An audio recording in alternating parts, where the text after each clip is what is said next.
Okay guys, welcome back. Now as I said in the previous tutorial, we will do something more complex in this tutorial now. And as you can see, I have already designed a very complex interface for us to build to work on. Now suppose that your boss asks you to implement an interface like this on weekend.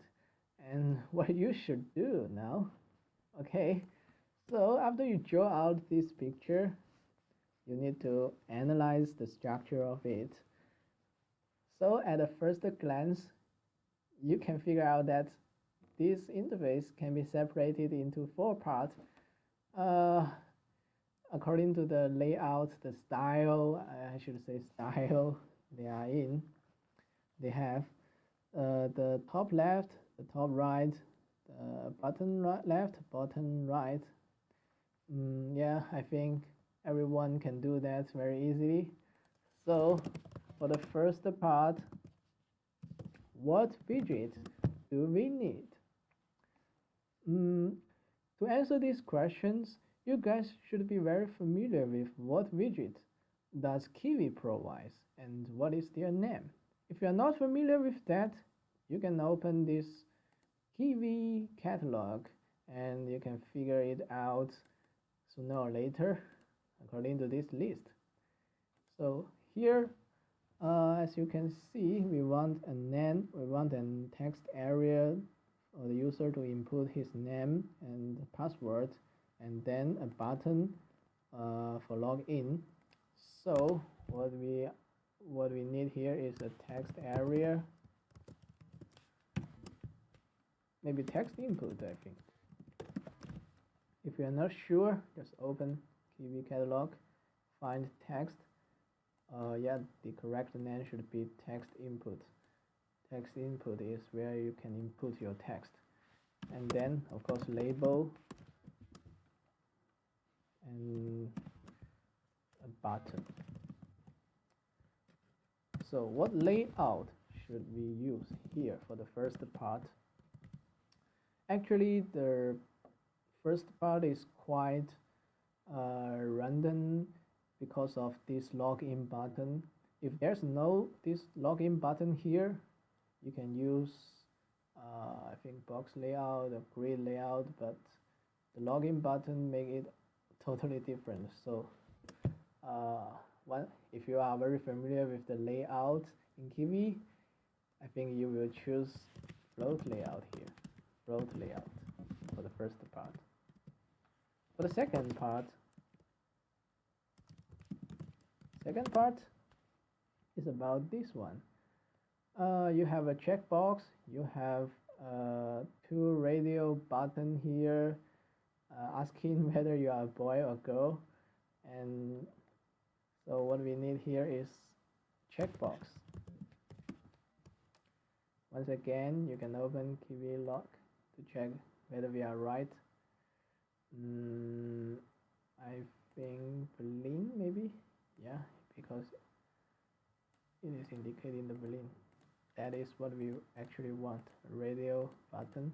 And when we refer to the code, we see that we want a checkbox.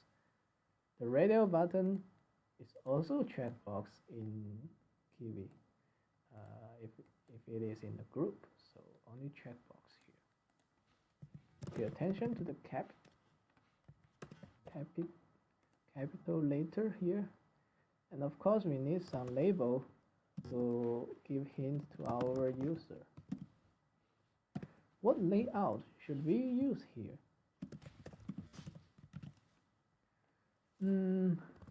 Once again, I think this default layout in Kivy catalog is quite suitable for this task, and he used grid layout, and that is what we want here.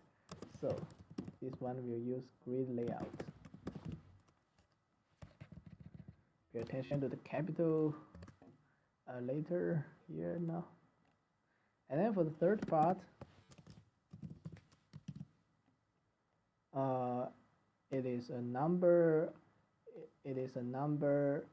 platform which you can press 1 2 3 4. For this task, what widget do you need? Of course, obviously as simple as only button. And as for the layout, let me check. The stack layout is the most suitable one for us to use here. So stack layout. And the fourth part, it is just an image. What should we do to input an image, which is a medium? And we can see the example. Actually, all you need is only a widget called image, and you do not need to specify the layout because there is only one widget here. Only when you have more than one widget, you need to consider the relative position of this widget. That is when you need a layout, but here we only have one widget, so things become more simple. We don't need widget, we only need an image. Okay, how to combine all these four parts together to form a whole screen? We need a layout because these four layouts are all widgets. And as you can see, what can achieve this task best? Grid layout